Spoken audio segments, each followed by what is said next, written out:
My name is Everett, 36 years old, a software engineer from Boston, with a six-figure salary and an apartment overlooking the harbor. Sounds perfect, right? Except for one thing, my family.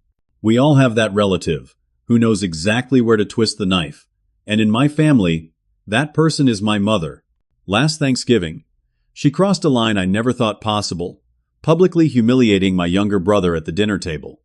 I had always kept the peace, always been the reliable one, until that moment when something inside me finally snapped. Before I dive into what happened that day, drop a comment letting me know where you are watching from. Hit that like button and subscribe if you have ever had to stand up to toxic family members. Growing up in suburban Massachusetts, our family looked normal from the outside. A colonial-style house with a well-manicured lawn, family vacations to Cape Cod every summer, and holiday cards featuring forced smiles. But behind closed doors, the dynamics were far more complicated. My mother, Margaret, now 67, has always been the undisputed ruler of our household. With her perfectly styled silver hair, pearl earrings, and an ever-present critical eye, she commanded respect and fear in equal measure. She worked as an elementary school principal until retirement, and that authoritarian approach never stopped at the school doors. It followed her home every day. My father, Robert, 70 years old now, was her opposite in every way. A soft-spoken accountant who preferred avoiding conflict, he spent most of my childhood retreating to his home office or the garden shed whenever tensions rose. His favorite phrase was just do what your mother says, which pretty much summarized his parenting philosophy. Then there was my older sister Diana, now 38, the golden child who could do no wrong. 3 years older than me, Diana checked every box on my mother's approval list. Valedictorian Ivy League education, married a successful surgeon by 27.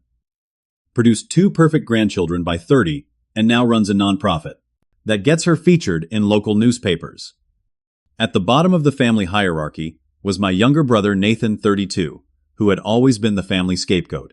Sensitive, creative, and never quite fitting the mold my mother had designed, Nathan struggled with confidence issues that only worsened with each cutting remark and disappointed sigh from our mother.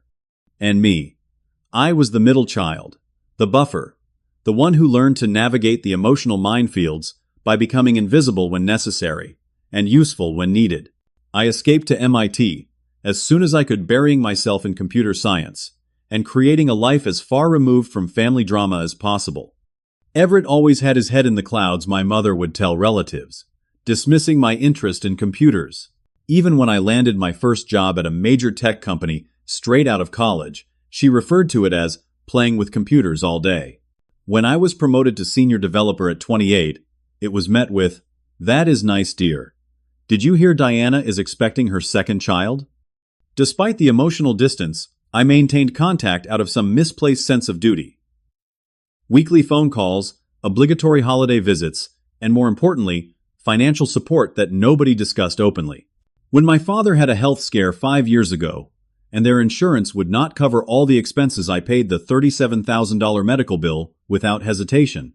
When their roof needed replacing last year, I wrote the check. When Diana needed help with my niece's private school tuition during her husband's temporary unemployment, I stepped in. All the while Nathan struggled. After bouncing between art school and various creative jobs, he never found stable footing. Each career setback was met with my mother's cutting remarks about applying himself and growing up. I tried supporting him from a distance, paying for a graphic design course he wanted to take, helping with rent when things got tight, offering career advice when asked. But Nathan's self-esteem had been so damaged by years of criticism that even my help sometimes felt to him like another reminder of his failures. Last Christmas, I witnessed my mother reduce Nathan to tears by comparing his freelance design career to Diana's husband's surgical practice. One saves lives, the other makes pretty pictures on a computer, she had said, with a dismissive wave of her hand. I saw something break in Nathan's eyes that day, and I promised myself I would be more proactive in protecting him. Yet whenever family gatherings approached, I found myself slipping back into old patterns, keeping the peace, playing the role of the reliable son, and avoiding confrontation. It was easier that way, or so I told myself. My girlfriend Melissa often questioned why I continued to subject myself to these toxic dynamics. "You do not owe them your mental health, Everett," she would say. "Having boundaries is not the same as abandoning family. But breaking decades-old patterns is never easy, especially when you have been conditioned to believe that family loyalty trumps personal well-being."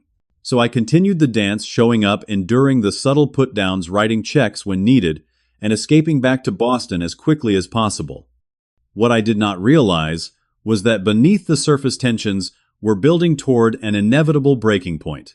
The illusion of family harmony was growing thinner with each gathering, and Nathan's deteriorating mental state was the canary in the coal mine that I was trying desperately to ignore. The call came on a Tuesday afternoon in late November. I was in the middle of debugging code for a major project when my phone lit up with Mom on the caller ID. Sighing, I stepped away from my desk to answer. "Everett, dear?" My mother's voice carried that familiar tone, the one that sounded pleasant on the surface, but held an undercurrent of demand. "We are having an important family dinner this Saturday. Your father and I have some matters to discuss with everyone." "No. How are you, or interest in what I might be doing?" "Just the expectation of compliance. This Saturday, Mom, I have plans with." "This is important, Everett. Family comes first. Diana is bringing the children, and she has a much busier schedule than you do." There it was, the comparison, the guilt, the manipulation that I had grown so accustomed to that I barely noticed it anymore. "What time?" I asked, already mentally canceling my weekend plans with Melissa.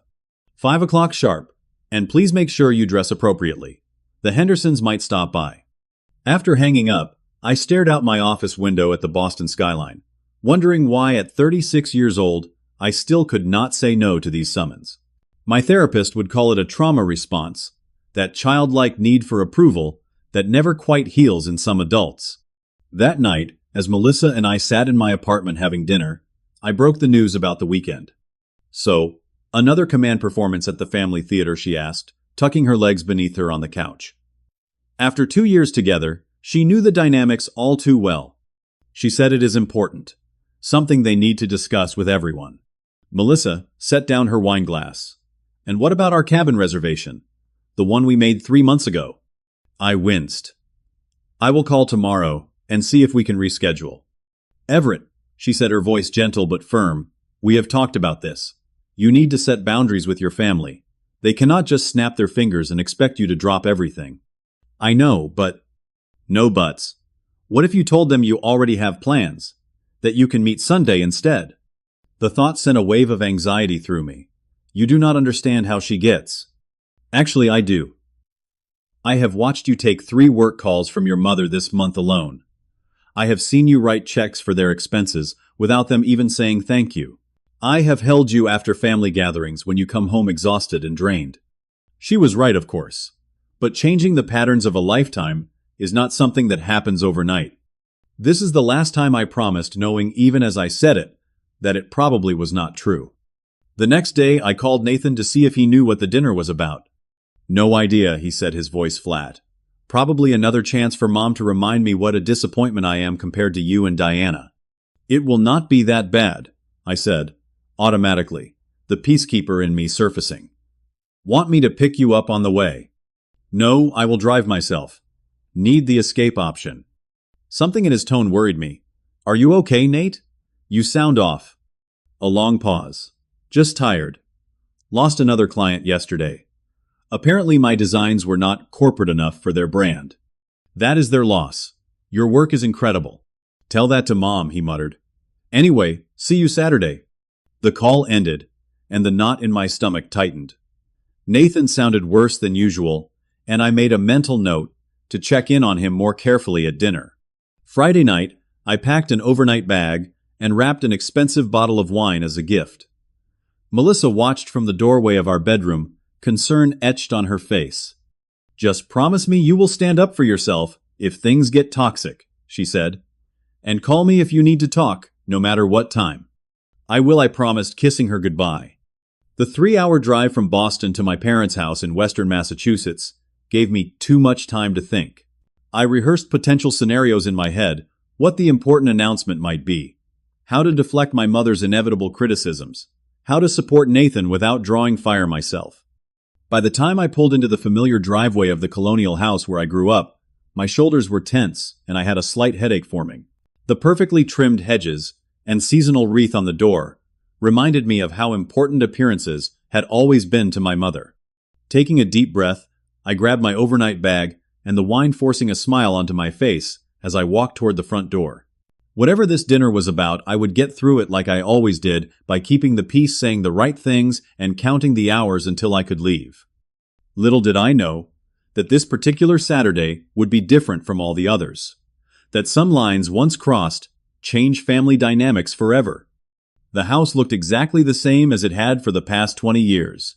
Faded burgundy curtains, framing spotless windows, the scent of lemon furniture polish hanging in the air, and the slight mustiness that no amount of cleaning could quite eliminate from a house built in the 19th century.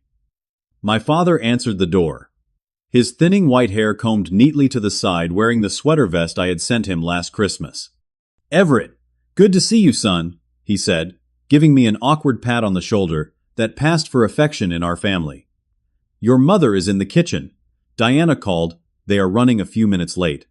"And Nathan?" I asked, stepping into the foyer and handing him the wine. "Not here yet," my father said with a slight frown. "You know how he is with time."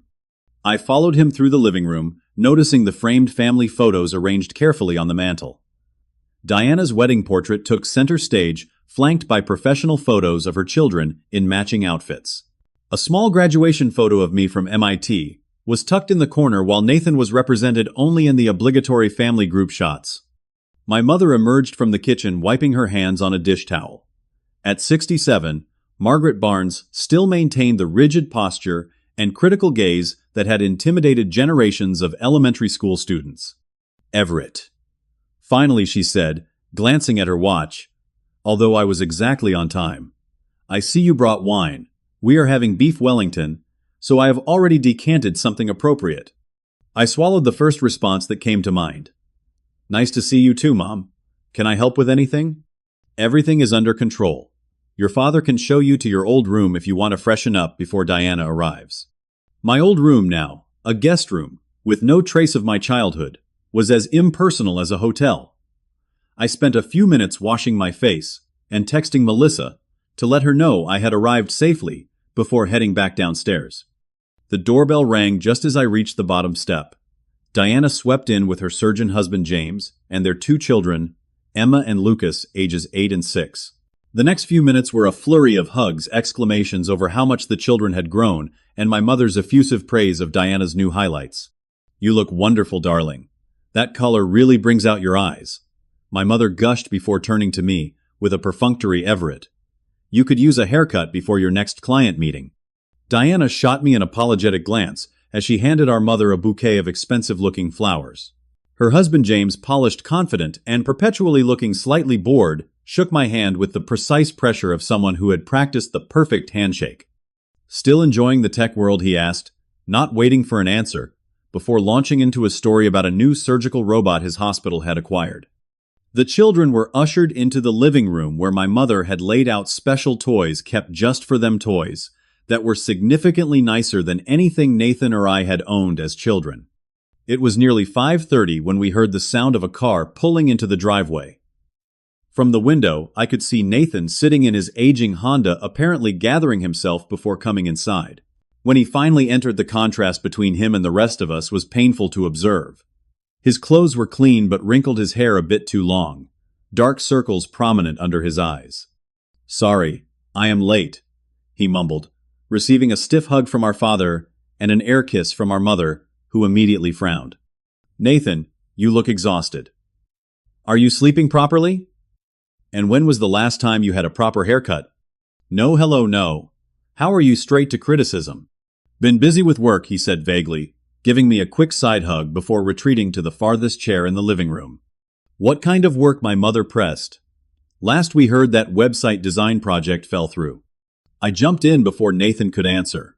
"Mom, I just heard about this amazing new restaurant in Springfield. Have you and Dad tried it yet?" The diversionary tactic worked temporarily, as my mother launched into a critique of local dining options. Throughout the pre-dinner drinks, I kept glancing at Nathan, noting how he flinched slightly whenever our mother raised her voice, how he kept checking his phone as if hoping for an emergency that would give him reason to leave. When we moved to the dining room, the seating arrangement was predictable. My father at the head of the table, my mother at the other end, Diana and her family on one side, Nathan and me on the other. The formal table settings with the good china telegraphed the importance of whatever announcement was coming. My mother served the beef Wellington with roasted vegetables and new potatoes, and the conversation predictably centered around Diana's achievements. Emma won the science fair last month, Diana mentioned, as her daughter beamed. Of course she did, my mother said proudly. She takes after her mother. Remember when you won the state competition, Diana? Your project on heart valves impressed that Johns Hopkins professor? Lucas is showing musical talent too, James added. His piano teacher says he has exceptional timing for his age. The Barnes musical gene, my mother nodded approvingly. Though it seems to have skipped a generation with you boys, neither of you showed any aptitude despite those expensive lessons. I took a large sip of wine, noticing Nathan pushing food around his plate without eating much.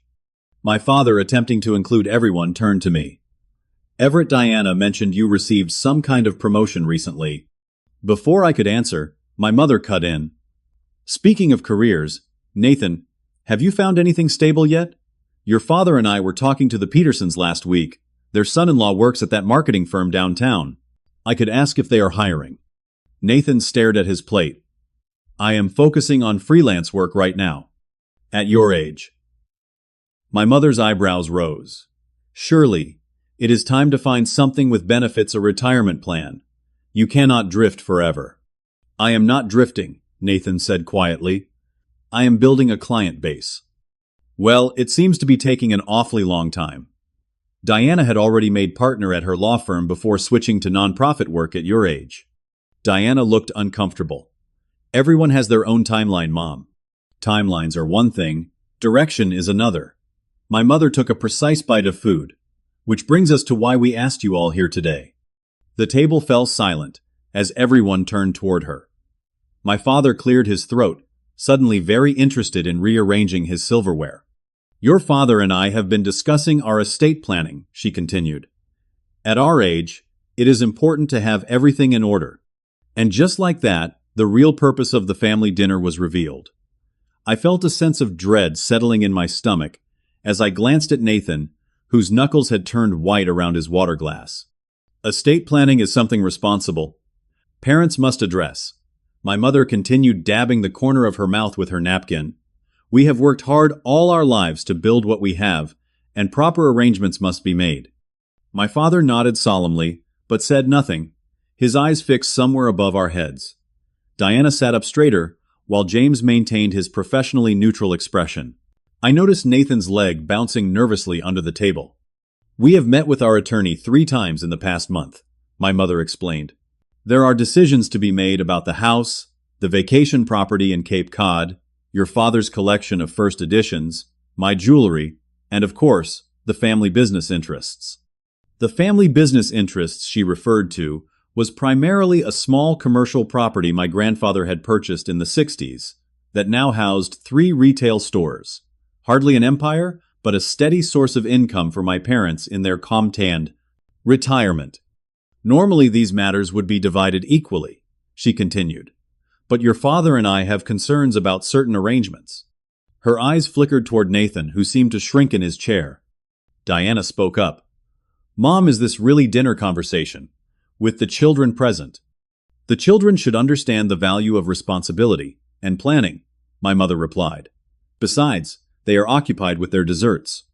Indeed, Emma and Lucas were focused entirely on the elaborate chocolate mousses my mother had served them early, effectively removing them from the adult conversation. As I was saying, my mother continued, we need to make prudent decisions based on each of your situations. She turned toward Diana. Diana and James are well established with the children's futures to consider. Their education funds, activities, opportunities, all of that requires substantial investment. Diana shifted uncomfortably. Mom, we are doing fine. James's practice is thriving, and the nonprofit pays me well. Nevertheless, legacy planning is important. Now, Everett, she pivoted toward me. You have always been sensible with money, if a bit too generous sometimes. Your career is stable, though. I still do not entirely understand what you do all day. I forced a smile. I manage a team of developers creating security software that protects millions of people's personal data, Mom. The same software that keeps your banking information safe. Yes, yes, computer things, she waved dismissively. The point is, you are self-sufficient. Which brings us to Nathan. Nathan's face flushed red as all eyes turned to him. Nathan, dear, we need to discuss your financial situation. Frankly, my mother said, in that falsely sweet tone that always preceded her harshest criticisms. Before we finalize any estate decisions, we need to know that you are on solid footing. I am doing okay, Nathan said defensively. My graphic design business is growing. Is it? My mother raised an eyebrow. Because your father and I noticed you have not contributed to the family cell phone plan in 3 months. The fact that my 32-year-old brother was still on the family cell phone plan and that my parents monitored his payments said everything about the dysfunctional dynamics at play. I will catch up, Nathan mumbled. Had some unexpected expenses. What kind of expenses? My mother pressed. Nathan hesitated. My car needed repairs. Again. Perhaps if you had followed our advice and bought something more reliable instead of that Japanese thing. Honda is a perfectly reliable brand, Mom, I interjected. Sometimes repairs just happen. My mother ignored me. Nathan, we need to know your complete financial situation. How much are you earning monthly? What are your outstanding debts? Do you have any savings at all? Nathan stared at the table, his face now pale. Things have been tight recently. Define tight, my mother insisted. The room felt suffocatingly tense as Nathan struggled to find words.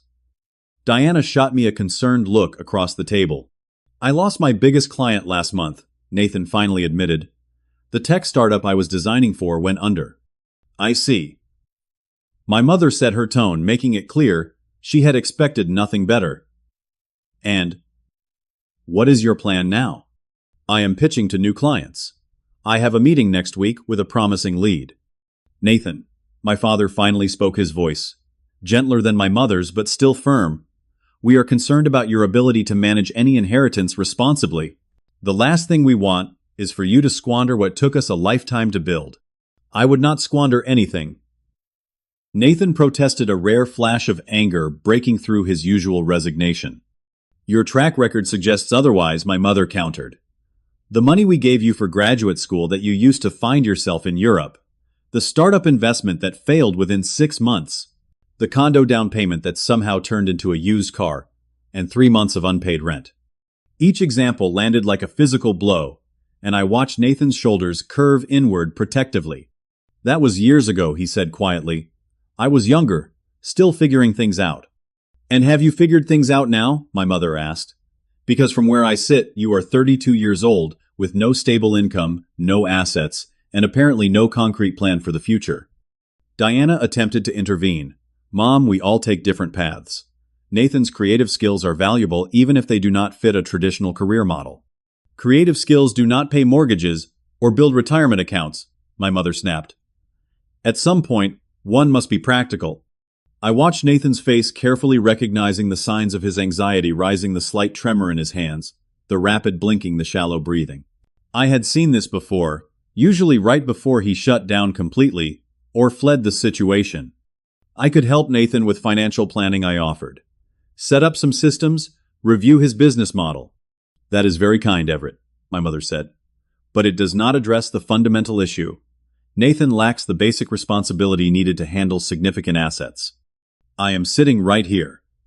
Nathan said, his voice strained. Could you please not talk about me like I am not in the room? We are talking to you, Nathan, my mother replied sharply. We are trying to make you understand the seriousness of your situation. I understand perfectly, Nathan said.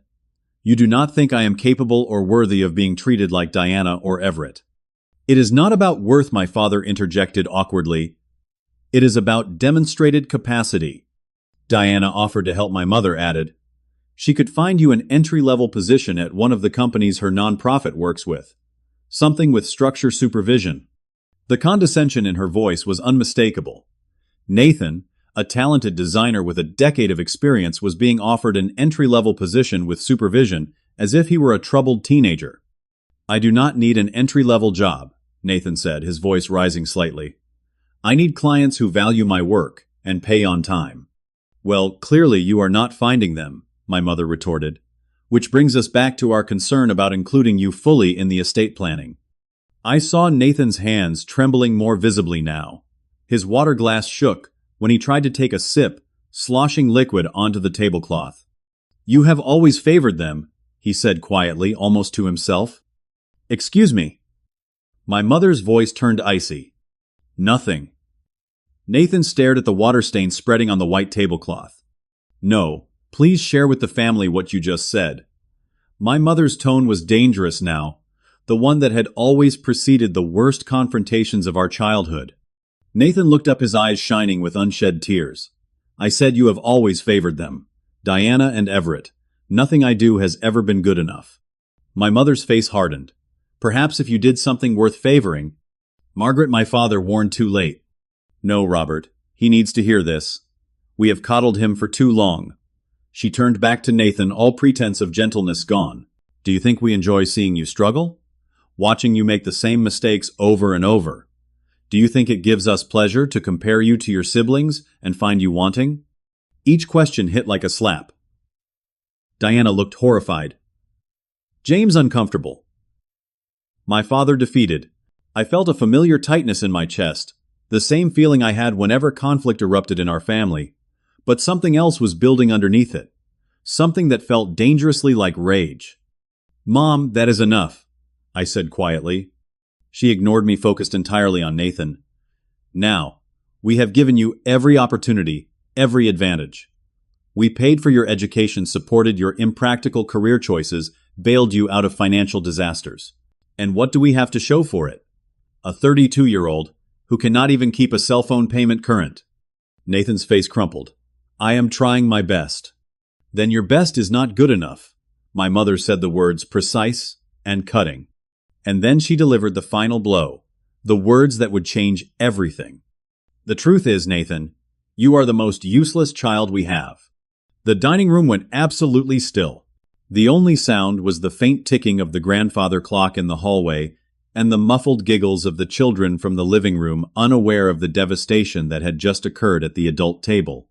Nathan's face drained of all color. Diana gasped audibly, her hand flying to her mouth.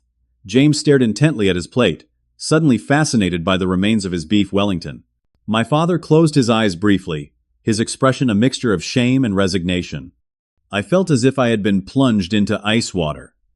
The shock of hearing those words, "You are the most useless child we have," spoken so deliberately by my own mother to my brother, froze me momentarily. In that frozen moment, I saw 32 years of similar moments flash before my eyes. Nathan's artwork torn down because it was messy. Nathan being left out of family photos because his hair looked wrong. Nathan crying in his room, after being told his dream of art school was impractical foolishness.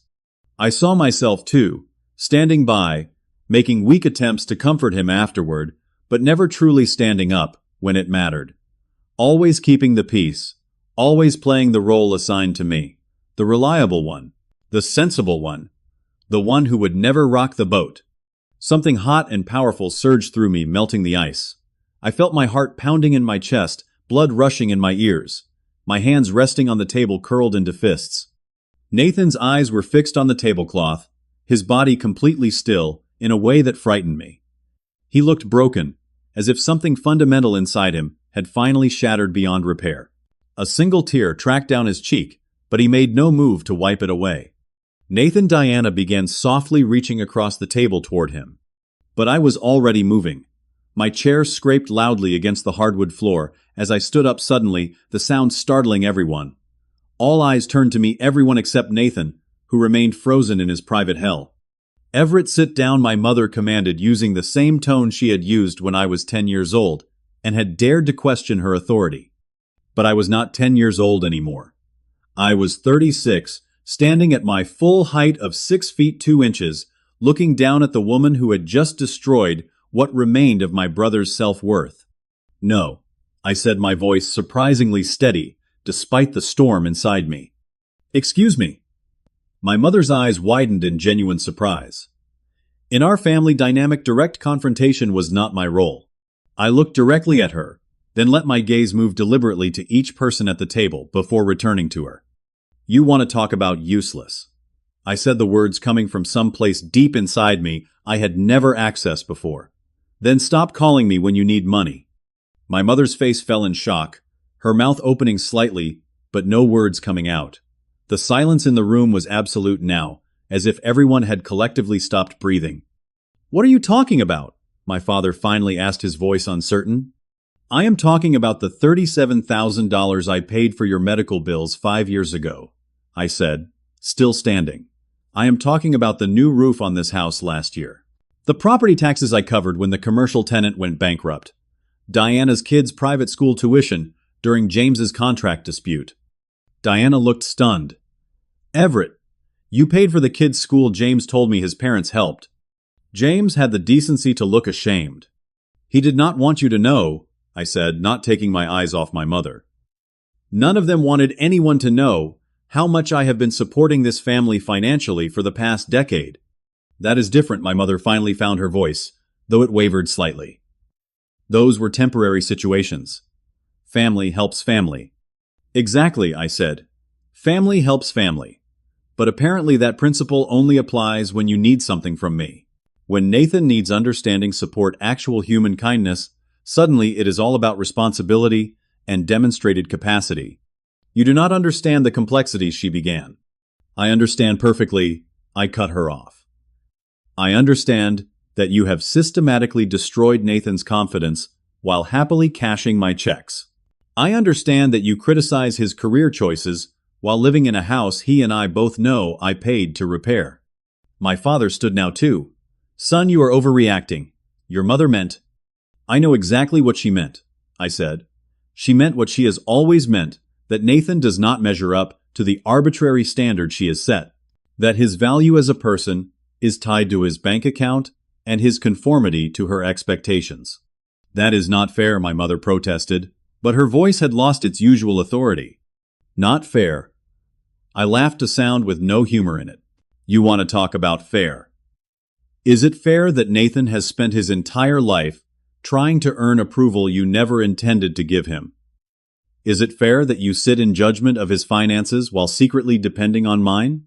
Nathan finally looked up, his eyes moving between me and our mother in confusion and disbelief. Everett, I did not know you were, he started. No one was supposed to know, I said more gently. That was the arrangement. I help quietly, and everyone pretends this family is financially independent and perfectly functional. I turned back to my mother, who now looked genuinely flustered, her carefully maintained facade cracking. You call Nathan useless, I continued. He creates things that bring beauty and function to the world. He helps clients communicate their visions.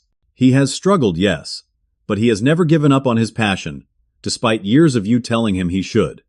We only want what is best for him, my mother said weakly. No, I countered. You want what is most comfortable for you. A son who fits neatly into your narrative of success. A son who makes you look good to your friends at the country club. A son who does not require you to expand your narrow definition of achievement. Diana was crying silently now. My father looked as if he had aged 10 years in the past 5 minutes. James stared at his hands. And Nathan was looking at me with an expression I had never seen before. A mixture of shock, gratitude, and something like hope. For years, I continued, my voice dropping lower, but no less intense. I have watched you chip away at him piece by piece. I have made excuses for not stepping in. He is an adult. It is not my place. Keeping the peace is better for everyone. But I was wrong. This stops today. I turned to Nathan. I am sorry, Nate. I should have said something years ago.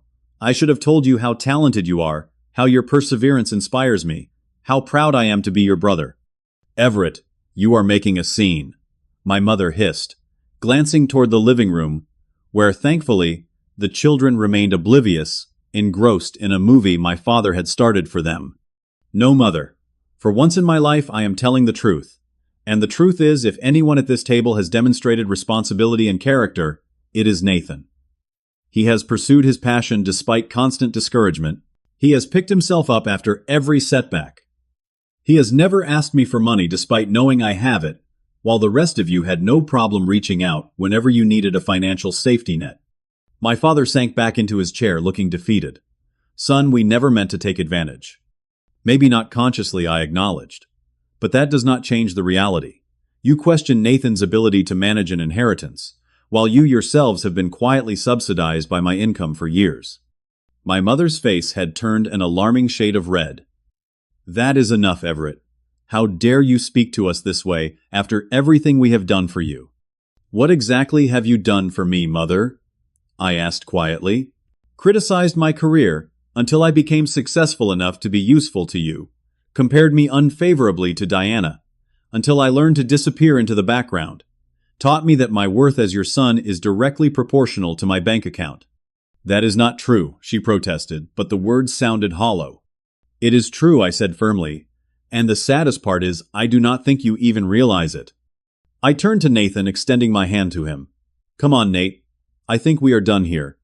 Nathan looked at my outstretched hand, then at our mother, then back at me. For a moment I thought he might retreat back into his habitual role, the apologetic scapegoat, the one who always backed down. But something had shifted in the room, in all of us. Slowly, Nathan stood up. Yeah, he said, his voice stronger than it had been all evening. I think we are. We left the house in silence, ignoring my mother's demands that we sit back down and discuss this rationally, and my father's weaker pleas to not leave like this. Diana followed us to the front door, her expression torn between decades of conditioning, to keep the peace and the unmistakable recognition of truth in what I had said. Everett, Nathan, please, she said, her voice low enough that our parents could not hear from the dining room. This is not how family matters should be handled. And how should they be handled, Diana? I asked, not unkindly. With more polite silence, more pretending, more watching Nathan, being torn down, while we say nothing. She had no answer for that. Instead, she reached out and squeezed Nathan's arm. I am sorry. I should have said something too. Nathan nodded, his face still pale, but his posture straighter than I had seen in years. It is okay. We all played our parts. We stepped out into the cool November evening, the door closing behind us, with a finality that felt significant. For a moment, we just stood in the driveway, breathing in the crisp air, adjusting to the seismic shift that had just occurred in our family dynamics. My car is at the end of the block, Nathan said finally. I parked there in case I needed to make a quick exit. The fact that my 32-year-old brother had planned an escape route for a family dinner said everything about the toxicity we had normalized for so long. Let us go somewhere and talk, I suggested. There is a bar in town that should be quiet this early. 20 minutes later, we were seated in a corner booth at the Copper Lantern, a local tavern with dim lighting and mercifully few patrons. The bartender brought us each a beer, and for a while, we just sat in companionable silence processing. Did you really pay for their roof? Nathan finally asked. I nodded. And the medical bills. And a lot of other things over the years. Why did you never tell me? I stared at my beer, searching for the right words. At first, it was because they asked me not to. They said it would be embarrassing for them, and I respected that. Later, I think I was embarrassed too. Not about helping them, but about enabling the whole dysfunctional system. Nathan took a long sip of his beer. All these years, I thought I was the only financial failure in the family. Turns out, I was just the only honest one. You are not a failure, Nate. Not by any measure that actually matters. He gave a bitter laugh. Try telling that to my bank account. Or my landlord. Financial struggles do not equal personal failure, I said firmly. And for what it is worth, I have always admired your commitment to your creative vision. I played it safe, took the secure route. You had the courage to pursue what actually mattered to you. Fat lot of good it has done me, he muttered. Has it really been that bad lately? I asked, realizing I had not been as attentive to his situation as I should have been. Nathan was quiet for a long moment, tracing patterns in the condensation on his glass. When he spoke, his voice was so low, I had to lean forward to hear him. I was thinking about ending it last week. The words hit me like a physical blow. Ending. What? Everything. His eyes met mine, and the pain I saw there made my chest constrict. I sat in my apartment with a bottle of pills and a bottle of whiskey, thinking about how much easier it would be to just stop. I felt the blood drain from my face. Nathan, Jesus. Why didn't you call me? Because I am 32 years old and still can't stand on my own 2 feet, he said, his voice cracking. Because I did not want to be one more burden on anyone else, because I believed her, Everett. I believed I was useless. I reached across the table and gripped his forearm tightly. Listen to me. You are not useless. You are not a burden. You are my brother, and your life has immeasurable value, regardless of your bank balance or career status. I know that intellectually, he said, but after hearing the opposite for so many years, it gets into your bones, becomes part of your internal voice. What stopped you? I asked, still shaken by how close I had come to losing him without even knowing it. Ironically, Mom's call about the dinner, he said with a hollow laugh. I thought, one more family obligation to get through, then decide. Pathetic, right? No, I said firmly. Not pathetic. Human. We are conditioned to fulfill family expectations, even when they are harmful to us. The bartender brought another round without being asked, sensing perhaps that this was a conversation that needed lubrication. What happens now? Nathan asked after a while. I cannot go back there. Not after tonight. You do not have to, I assured him. Look, I have been thinking about this for a while now, even before tonight. I have a spare bedroom in my apartment. Why don't you come stay with me in Boston fresh? Start new client base, some stability while you rebuild. He looked skeptical. I cannot let you support me, Everett, especially not after what we just learned about how much you have been carrying already. It is not about supporting you, I clarified. It is about giving you the breathing room to get back on your feet. Besides, I could use your help. My company needs a new website and marketing materials. Paid work, Nathan, real market value for your skills. You do not have to do that. I am not. I genuinely need the help, and you are genuinely qualified to provide it. This isn't charity. It is an opportunity that benefits us both. For the first time that evening, I saw a glimmer of the old Nathan in his eyes, the creative, enthusiastic brother I remembered from before years of criticism had dimmed his light. You really think I could make it in Boston? I know you could. Your portfolio is impressive, Nate. The problem has never been your talent. It has been trying to build a career in a small town with limited opportunities, all while having your confidence systematically undermined. He considered this, turning his glass slowly. What about Mom and Dad and Diana? They will have to process this in their own way, I said.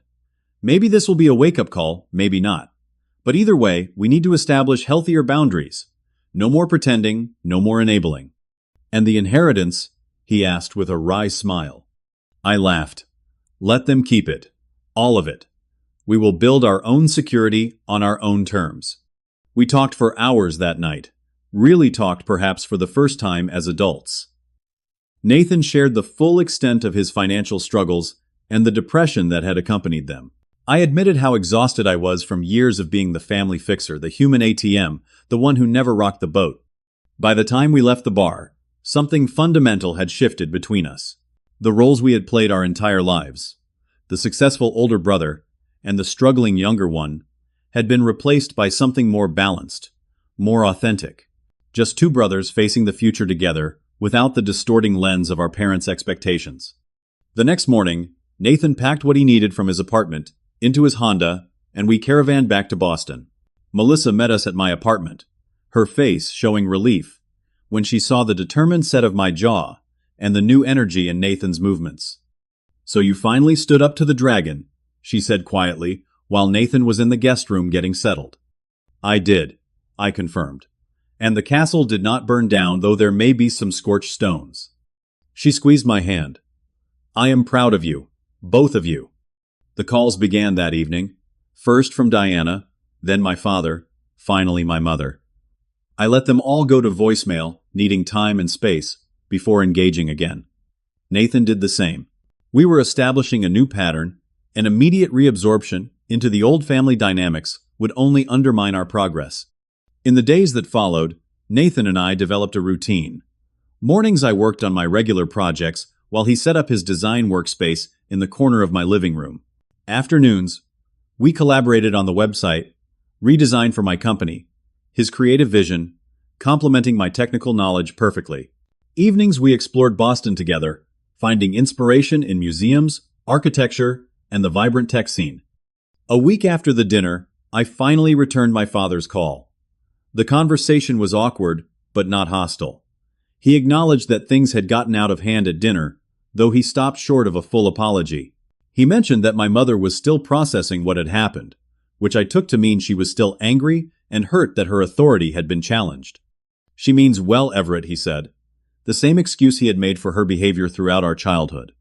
"Meaning well is not enough, Dad," I replied. "Impact matters more than intention, and her impact on Nathan has been devastating. She raised 3 successful children," he countered weakly. "At what cost?" I asked. "And by what definition of success? Because from where I am standing, success includes mental health and self-worth, not just careers and bank accounts." He had no answer for that. Diana called every few days, gradually shifting from "you need to apologize to Mom" to genuine concern about Nathan's well-being and questions about how she could support his fresh start. I sensed she was doing her own reckoning with the family patterns we had all participated in for so long. 3 weeks after moving to Boston, Nathan landed his first independent Boston client, a tech startup that valued his portfolio and creative vision. The day he received the signed contract, I came home to find him standing in the kitchen, staring at his laptop with tears in his eyes. "They want all of it," he said, in disbelief. "The full branding package, website marketing materials, and they are paying the rate I actually asked for, not some negotiated down version." "Because you are worth it," I said, clapping him on the shoulder. "This is just the beginning, Nate." That night, we celebrated with Melissa and some of my friends at a local restaurant. Watching Nathan engage animatedly with new people, seeing the spark in his eyes that had been missing for so long, I knew that whatever the cost of that confrontation at the dinner table had been, it was worth it. My mother finally called directly about a month after what we now referred to as the dinner incident. Her voice was stiff, formal. "Your father tells me Nathan is staying with you," she said, without preamble. "He is. He is doing really well here." "I see." A pause. "And this arrangement is working out." "It is. He has already landed 2 new clients and is collaborating with my company on some projects." Another pause. "Well, that is good to hear." It was not an apology, not even close. But it was a conversation without criticism or judgment, which felt like a small miracle in itself. "The estate planning is on hold for now," she added. "Your father and I are reconsidering some aspects." "That is probably wise," I said neutrally. Before ending the call, she cleared her throat awkwardly. "Thanksgiving is in 2 weeks. Your father and I would. We would like it if you both would consider coming." I thought about the prospect of returning to that dining room, to the scene of so much pain and conflict. It felt too soon, the wounds still too fresh. "I do not think we will make it this year," I said finally. "Nathan and I are planning our own celebration here. Maybe for Christmas we can discuss a shorter visit." She accepted this with surprising grace. "I understand. Please tell Nathan. Tell him we asked after him." It was a small thing, a tiny acknowledgement of his worth as a family member. But it was something. As winter settled over Boston, Nathan continued to build his client base. He found a therapist who specialized in family trauma and began the long process of unraveling the damage done by years of criticism and comparison. I did the same, working through my own issues around enablement and conflict avoidance. 3 months after the dinner, Nathan found an apartment of his own just a few blocks from mine. The day he moved in, he handed me an envelope. "What is this?" I asked. "First installment," he said with quiet pride. "Paying you back for the moving expenses and first month's rent you covered." I started to protest that it was not necessary, but stopped myself, recognizing that this was important for his sense of independence and self-worth. "Thank you," I said instead, pocketing the envelope without looking inside. "I never doubted you would." That evening, as we sat on his new balcony, watching the sun set over the Boston skyline, Nathan turned to me with an expression of calm I had not seen on his face in years. "You know what I realized recently?" he said. "When Mom called me useless that night, it was the worst thing I could imagine hearing. But now it seems almost irrelevant. Like her opinion just does not have the power it used to." I nodded, understanding exactly what he meant. Freedom isn't just financial, is it? It is about deciding for yourself what voices matter. Exactly, he agreed. And I am choosing better voices these days. I raised my beer bottle in a toast to choosing better voices and to standing up when it matters most. To standing up, he echoed, clinking his bottle against mine, and to brothers who have each other's backs. As we sat in companionable silence, watching the city lights come alive, I reflected on how sometimes the most loving thing we can do for family is not to keep the peace at all costs, but to disrupt harmful patterns even when it feels like setting the world on fire. Because sometimes what grows from those ashes is far healthier than what burned away. The journey from that fateful dinner to where we are today was not a straight line. Healing rarely is.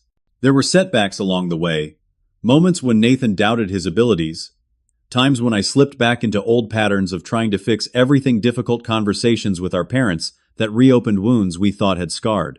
Over. But through it all, one thing remained constant. We were moving forward, even when progress felt painfully slow. The first Christmas after the dinner was particularly challenging. After much discussion, Nathan and I decided to accept our parents' invitation for a one-day visit, driving to Massachusetts on Christmas morning and returning to Boston that same night. Melissa came with us, providing both moral support and a buffer against potential conflict. The atmosphere was strained, but civil. My mother had clearly made efforts. Nathan's favorite dessert was served, and she managed to get through the entire day without a single critical comment about his career or finances. My father was more openly warm, showing genuine interest in Nathan's new clients and apartment in Boston. Diana and her family joined us, and I noticed how differently she interacted with Nathan, treating him as an equal, asking his professional opinion about her nonprofit's website, making sure he was included in every conversation. Small reparations perhaps, but meaningful ones. As we prepared to leave that evening, my mother pulled me aside in the kitchen. "I have been doing some reading," she said stiffly, "about family dynamics and patterns of communication." It was the closest thing to an acknowledgement of the problem that I had ever heard from her. "That is good, Mom," I said, keeping my tone neutral. "Your father and I have also been seeing a counselor," she added the admission, clearly costing her considerable pride. "Not that we think we did anything terribly wrong in raising you children, but perhaps there were approaches that could have been more supportive." I resisted the urge to point out how qualified her semi-acknowledgement was. "I am glad to hear that." "We miss you boys," she said finally, a rare vulnerability in her voice. "The house feels empty without family gatherings." "We need time," I told her gently. "Relationships take work to rebuild once trust is broken. But we are here today, and that is a start." She nodded, her expression a complex mixture of sadness, pride, and something that might have been regret. In the car heading back to Boston that night, Nathan was quiet for a long time, before saying, "She is trying in her way." "Yes," I agreed, "though she has a long way to go." "Do you think she will ever really change?" he asked. "I do not know," I answered honestly. "But what matters more is that we have changed. We are not waiting for her approval anymore. We are not measuring our worth by her standards." Nathan nodded, looking out at the highway stretching before us. "That feels like the real gift this year." By spring, Nathan's design business had grown enough that he hired his first part-time assistant to help with project management. He specialized in branding for tech startups, his understanding of both aesthetics and functionality, creating a perfect niche in Boston's innovation ecosystem. The confidence that came with professional success began to heal other areas of his life too. He started dating again, joined a rock climbing gym, made new friends who knew nothing of his family history, and thus had no preconceptions about who he was or should be. I watched these changes with a mixture of pride and wonder, sometimes barely recognizing the self-assured man my brother was becoming. His transformation reminded me of those nature documentaries where a plant that has been stunted by shade suddenly flourishes when moved into sunlight, not becoming something new, but finally becoming fully itself. My own life changed too. The weight of being the family fixer, the secret financial supporter had lifted, leaving me with energy I had not realized was being drained away. Melissa and I got engaged that summer, planning a small ceremony focused on joy rather than obligation. I set clearer boundaries at work as well, declining projects that did not align with my values, speaking up more in meetings, taking genuine ownership of my career path rather than simply advancing on autopilot. Our relationship with our parents continued to evolve in fits and starts. There were still difficult moments, a phone call where my mother slipped back into criticism, a family event where old tensions surfaced. But there were also signs of genuine growth. My father in particular seemed to be finding his voice after decades of deferring to my mother's stronger personality. In a private conversation during a visit that fall, he told me I should have stood up for both of you boys more, especially Nathan. I knew what your mother's criticism was doing to him, but I chose peace over advocacy. That was my failure as a father. The simple, unqualified apology meant more than I could express. It is never too late to change that pattern, Dad, I said, squeezing his shoulder. I am trying, he said. We both are in our ways. The most profound changes, however, happened between Nathan and me. The artificial hierarchy that had defined our relationship for so long, successful older brother, struggling younger brother, dissolved, replaced by a genuine friendship and mutual respect. We collaborated on projects, combining his design expertise with my technical knowledge. We supported each other through challenges, celebrated victories together, and most importantly spoke truth to each other even when it was difficult. About a year after the dinner, Nathan called me on a random Tuesday evening. I need you to come to my office tomorrow at 3, he said without preamble. Wear something nice. What is going on? I asked, intrigued. Just be there, he insisted, and bring Melissa if she can make it. The next day, Melissa and I arrived at the address Nathan had given us. Not his usual workspace, but a sleek office building in Boston's Innovation District. Following his instructions, we took the elevator to the 5th floor, where we found a reception area with a sign reading Visible Design Studios. Nathan stood in the doorway dressed in a blazer I had never seen before, practically vibrating with excitement. Welcome to the official opening of my company, he announced, gesturing for us to enter. The space was stunning open concept, with large windows, modern furniture, and walls, showcasing framed examples of Nathan's best design work. A small team of people mingled near a refreshment table, clearly part of this new venture. Nathan, this is incredible, I said, taking it all in. When did all this happen? I have been planning it for months, he admitted. Wanted it to be a surprise. I have 3 full-time employees now, plus 2 interns from the Art Institute. We are booked solid with projects for the next 6 months. The pride in his voice brought a lump to my throat. This was so far from the defeated man who had sat at our parents' dining table a year ago, believing himself useless. I have something for you, he said, leading us to a small office off the main space. On the desk sat a framed check. What is this? I asked, picking it up. The full amount you loaned me to get started in Boston, he explained. Plus, interest. Visible Design Studios is officially debt-free. I stared at the check, then at my brother. Nathan, I never expected. I know you did not, he interrupted. That is why I had to do it. Not because you asked, but because I needed to know I could. I set the check down and pulled him into a hug. I am so damn proud of you, Nate. Not because of this. I gestured around at the office, though it is impressive as hell. But because of who you have become through all of this. The strength it took to rebuild. I could not have done it without you standing up that night, he said quietly. Sometimes I still hear her voice in my head calling me useless, but now there is a louder voice, my own, that knows better. Later that evening, as the small celebration wound down, Nathan, Melissa, and I stood by the windows, overlooking the Boston skyline at sunset. Have you told Mom and Dad about the company? Melissa asked. Nathan nodded. Called them yesterday. Dad is coming to visit next month to see it. Mom said she might come too, depending on her garden club schedule. We all smiled at the typical qualification, so characteristic of my mother's continuing struggle to fully acknowledge Nathan's achievement on his terms. Progress, not perfection, I said. Exactly, Nathan agreed. And honestly, their approval just does not matter the way it used to. I know what I have built here. I know my worth. Those words, I know my worth, were perhaps the most profound measure of how far we had come from that terrible dinner. The journey from you are the most useless child we have to. I know my worth had been arduous, painful at times, but ultimately transformative. What I have learned through all of this is that true family is not defined by biology or obligation, but by who truly sees you, supports your growth, and stands up for you when it matters most.